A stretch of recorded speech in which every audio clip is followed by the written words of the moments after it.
അടുത്ത law number 25 ആണ്. ബാറ്ററുടെ ഇന്നിങ്സിനെ പറ്റി, അല്ലെങ്കിൽ റണ്ണേഴ്സ് എന്ന് പറഞ്ഞാൽ ഒരു ക്രൈറ്റീരിയ ഇപ്പം ഇല്ല. അപ്പോൾ പഴയ ലോ ആയതുകൊണ്ട് അത് കിടക്കുന്നു. അപ്പോൾ നോമിനേറ്റഡായിട്ട്, അതായത് ടോസ് ഇടുന്നതിന് മുമ്പ് നമ്മൾ അമ്പയറിന് എഴുതി കൊടുക്കില്ലേ, അതിലെ നോമിനേറ്റഡ് പ്ലെയറിനെ ആക്ട് ചെയ്യാൻ പറ്റുള്ളൂ. ആക്ടേഴ്സ് റണ്ണർ എന്ന് പറഞ്ഞ പാർട്ട് നമുക്ക് ഇഗ്നോർ ചെയ്യാം. റണ്ണർ എന്ന് പറഞ്ഞ സാധനം നിർത്തി. പിന്നെ സബ്സ്റ്റിറ്റ്യൂട്ട് ഫീൽഡർ അയാൾക്ക് വേണ്ടി ആക്ട് ചെയ്തിട്ടുണ്ടെങ്കിലും അയാൾക്ക് നോമിനേറ്റഡ് പ്ലെയർ ആയതുകൊണ്ട് അയാൾക്ക് ബാറ്റ് ചെയ്യാമെന്നുള്ള കാര്യമാണ് ഇതിൻ്റെ അകത്ത് പറയുന്നത്. Commencement of batting of innings. The innings of the first two batters and that of any new batter on reception of the play after call of time shall commence at the call of play. അതായത് call of play വിളിക്കുമ്പോഴാണ് first ബാറ്റർമാരുടെ innings തുടങ്ങുന്നത്. At any other time the batter's innings shall be considered to have commenced when the batter first steps onto the field. അപ്പോൾ ഒന്നുമില്ലെങ്കിൽ call of play വിളിക്കുമ്പോൾ, അല്ലെങ്കിൽ അയാൾ ഫീൽഡിലേക്ക് വരുമ്പോൾ. ബാക്കിയുള്ള ഇപ്പോൾ ഒരാൾ ഔട്ടായി അടുത്ത ആൾ വരുമ്പോഴത്തേക്കും പിന്നെ കോൾ ഓഫ് പ്ലേ അല്ലേ വിളിക്കണം, പിന്നെ അയാൾ ഫീൽഡിലേക്ക് കയറി വരുമ്പോഴുള്ള ടൈം. പിന്നെ റെസ്ട്രിക്ഷൻസ് ഉണ്ട്. Restriction batters commencing and innings എന്നൊക്കെ. If a member of the batting side has unserved penalty time ഉണ്ടെങ്കിൽ, നേരത്തെ നമ്മൾ പെനാൽറ്റി ടൈമിനെ പറ്റി സംസാരിച്ചു ഫീൽഡിങ് ചെയ്യുന്ന ടൈമിൽ. അപ്പോൾ ആ penalty time leaving the field of play, ആ ഒരു ടൈം ഉണ്ടായിരുന്നെങ്കിൽ where shall not be permitted to bat or act as റണ്ണറാവണ കേസ് നോക്കുകയുണ്ട, ബാറ്റ് ചെയ്യാൻ പറ്റില്ല. അണ്ടിൽ ദ പെനാൽറ്റി ടൈം തീരണ വരെ അയാൾക്ക് ആക്ട് ചെയ്യാൻ പറ്റില്ല. However if the unserved penalty time has not expired and that the player may bat after her side has lost first wicket. അതായത് ഒന്നുമില്ലെങ്കിൽ 5 വിക്കറ്റ് പോയതിന് ശേഷം അയാൾക്ക് വേണമെങ്കിൽ വന്ന് ബാറ്റ് ചെയ്യാം, അല്ലെങ്കിൽ അയാളുടെ പെനാൽറ്റി ടൈം സെർവ് ചെയ്തതിന് മാത്രം ചെയ്യുന്നപ്പോൾ മാത്രം അയാൾക്ക് ബാറ്റ് ചെയ്യാൻ പറ്റുള്ളൂ. A member of batting sides penalty time is serve during the play time subject to conditions. Member of batting sides penalty time. അപ്പോൾ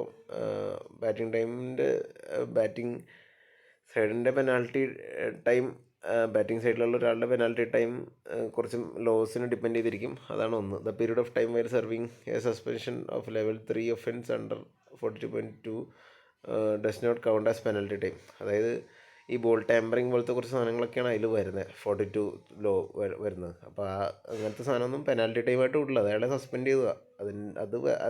അത് പെനാൽറ്റി ടൈം അല്ല. അല്ലാണ്ട് അയാൾ ഫീൽഡ് വിട്ട് പോയതൊക്കെയാണ് ഈ പെനാൽറ്റി ടൈം ഉദ്ദേശിക്കുന്നത്. അപ്പോൾ അതിന് വേറെ സെർവ് ചെയ്യണം. അത് മറ്റേതിന് വേണ്ടി പറഞ്ഞു വിട്ടത് ഇതായിട്ട് കൂട്ടില്ല.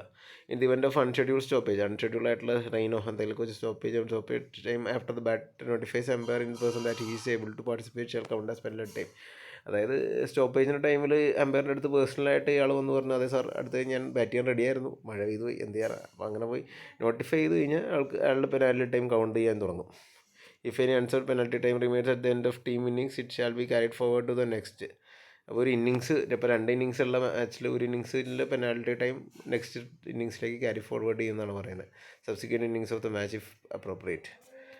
Batters retire. Batter may retire at any time during his innings when the ball is dead. അപ്പോൾ എന്തായാലും കളിച്ചു, അയാൾക്ക് റിട്ടയർ ചെയ്യാനുള്ള അവസരമുണ്ട്. The umpires before allowing to play to proceed shall be informed of the reason for batter retire. അയാൾ എന്തിനാണ് retire ആവണേ എന്നുള്ള കാര്യം കൂടി വ്യക്തമായിട്ട് പറഞ്ഞു. അത് അടുത്തതിൽ പറയുന്നുണ്ട്. If a batter retires because of illness, സുഖമില്ലാണ്ടോ ഇഞ്ചുറി ഓർ ഏതെങ്കിലും unavoidable cause that batter is entitled to resume his innings. If for any other reason this does not happen the batter is to be record as retired not out. അതായത് അയാൾക്ക് retire, ഈ injury എന്തെങ്കിലും വന്നിട്ട് അയാൾക്ക് വേണമെങ്കിൽ പോവാം, എന്നിട്ട് തിരിച്ച് വരാം എപ്പോഴെങ്കിലും. വരാത്ത പക്ഷം ഇന്നിങ്സിൽ റിട്ടയർഡ് നോട്ട് ഔട്ട് എന്ന് പറഞ്ഞ് അതിൽ കിടക്കണം. If batter retires for any reason other than, നേരത്തെ പറഞ്ഞ റീസൺ അല്ലാണ്ട്, the innings of the batter may be resume only with the consent of the opposing captain. ഇപ്പോൾ വേറെ ഈ പറഞ്ഞ ഇഞ്ചുറി ഇല്ലാണ്ട് വേറെ എന്തെങ്കിലും റീസണായിട്ട് പോവുകയാണ്, അയാളുടെ തോന്നിയ ദിവസം എന്നല്ല, എന്തായാലും വേറെ എന്തെങ്കിലും റീസൺ, അപ്പോൾ ഒപ്പോസിങ് ക്യാപ്റ്റൻ സമ്മതിക്കാതെ ഇയാൾക്ക് ബാറ്റ് ചെയ്യാൻ പറ്റില്ല. അതായത് ഇപ്പോൾ അയാൾ ഒരു 50 അടിച്ചു, അയാൾക്ക് വയ്യാണ്ടായി, അയാൾക്ക് മീൻസ് പ്രത്യക്ഷത്തിൽ ഒരു ഇതൊന്നുമില്ല, അയാളുടെ ഇഷ്ടത്തിന് ഇറങ്ങിപ്പോകുന്നു. എന്നിട്ട് പിന്നെ രണ്ടാമത് ഒപ്പോസിങ് ക്യാപ്റ്റൻ സമ്മതിക്കാതെ അയാൾക്ക് തിരിച്ചു വരാൻ പറ്റില്ല. അപ്പോൾ അങ്ങനെയുള്ള പക്ഷം, അയാൾക്ക് തിരിച്ചു വരാൻ പറ്റാത്ത പക്ഷം ബാറ്റർ റിട്ടയർഡ് ഔട്ടായിട്ട് കൺസിഡർ ചെയ്യും. If after retiring a batter resumes his innings subject to the requirements it shall only be at the fall of the wicket or the retirement of another batter. അപ്പോൾ നേരത്തെ പറഞ്ഞ കേസിൽ if after retiring batter എന്നത് രണ്ടാമത് തുടങ്ങണമല്ല. അതായത് ഇതിനു മുമ്പ് പറഞ്ഞത് ഈ സാധനം ഇല്ലസൊക്കെ വെച്ചിട്ട് അയാൾ പോയി രണ്ടാമത് തിരിച്ചു വരണമെങ്കിൽ ഫോൾ ഓഫ് വിക്കറ്റ് അല്ലെങ്കിൽ വേറൊരു ബാറ്റ്സ്മാൻ റിട്ടയർ ആയാലേ വരാൻ പറ്റുള്ളൂ. റണ്ണേഴ്സിൻ്റെ പണ്ട് വയ്യാണ്ടാകുമ്പോൾ റണ്ണേഴ്സിനെ അലൗ ചെയ്തിരുന്നതാണ്. അപ്പോൾ ആ ഒരു കാര്യം എന്തായാലും ഇപ്പോൾ അലൗഡ് അല്ല. ഈ റണ്ണർ എന്ന് പറഞ്ഞൊരു ടോപ്പിക്ക് ഇപ്പോൾ എടുക്കുന്നതിൽ വലിയ അർത്ഥമില്ല. കാരണം ഇപ്പോൾ റണ്ണേഴ്സ് ഇല്ല. അപ്പോൾ നേരത്തെ അമ്പയേഴ്സിനെ കൺസെൻറ്റോടെ വരുന്നു. എന്നിട്ട് ഇയാൾ സെയിം എല്ലാ സാധനങ്ങളും വെയർ ചെയ്തിട്ടായിരിക്കും അയാൾക്ക് അവിടെ ചെയ്യേണ്ടി വന്നേനെ, റണ്ണിങ് ബാറ്റ്സ്മാന് വേണ്ടിയൊക്കെ. പണ്ടൊക്കെ കുറച്ച് കാലം ഒരു 8 കൊല്ലം മുമ്പൊക്കെ ഉണ്ടായിരുന്നു. പിന്നെ അത് ആ ഒരു റൂൾ എടുത്ത് കളഞ്ഞു. അമ്പയർ ഈ റണ്ണേഴ്സിനെ അലൗ ചെയ്യാൻ പറ്റില്ല. Dismissal and conduct of batter and is runner. അപ്പോൾ ബാറ്ററിന് അത് റണ്ണറുള്ള ആ ഒരു കേസൊക്കെയാണ് ഇതിൽ പറയുന്നത്. അപ്പോൾ അത് ഇതിൻ്റെ കൂട്ടത്തിൽ പറഞ്ഞതിൽ അർത്ഥമില്ല. കാരണം റണ്ണറിൻ്റെ കേസ് നമ്മൾ ഡിസ്കസ് ചെയ്യുന്നില്ല.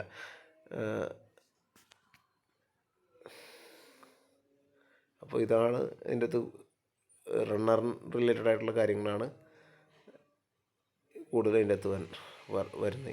ഈ റൂൾസ് എല്ലാത്തിനും റെസ്ട്രിക്ഷൻ ഓൺ സ്ട്രൈക്കേഴ്സ് റണ്ണർ എന്നൊക്കെ പറഞ്ഞാൽ സ്ട്രൈക്കറിൻ്റെ റണ്ണറുണ്ട്, നോൺ സ്ട്രൈക്കറിൻ്റെ റണ്ണർ ഒക്കെ ഉണ്ടാവും. അപ്പോൾ അതിൻ്റെ കേസുകളാണ് ഇതിൻ്റെ അകത്ത് പറയുന്നത്. പിന്നെ ഇത് നോക്കാം.